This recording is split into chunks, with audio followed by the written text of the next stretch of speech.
الفريكة أكلة أكابرية وكل وحدة عندها طريقتها الخاصة، أما طريقتي أنا بتختلف عن باقي الطرق.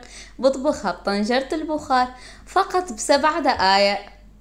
ومرحبا وأهلا وسهلا فيكم بفيديو جديد وبوصفة جديدة، ووصفتنا لليوم فريكة. وقبل ما نبدأ بالوصفة بتمنى تشتركوا بقناتي وتفعلوا زر الجرس ليوصلكم كل شي جديد. ويا عيني يا عين ويا عيني يا عين على فريكة. بالبداية عندي كاستين و3/4 فريكة ما يعادل نص كيلو.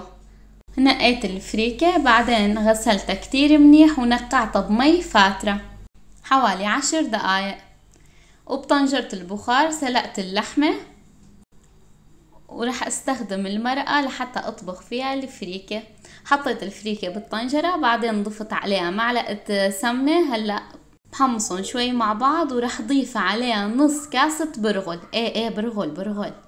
لكل كاسة فريكة حطيت كاستين مرقة وضفت عليها كاسة مي، يعني صار عندي 5 كاسات مي لكاستين و3/4 فريكة.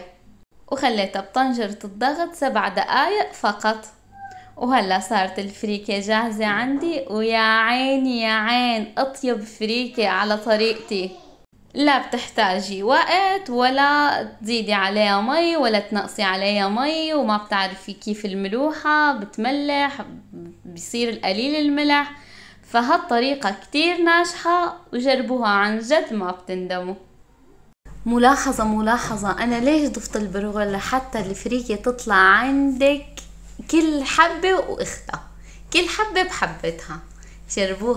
جربوها ما بتندموا.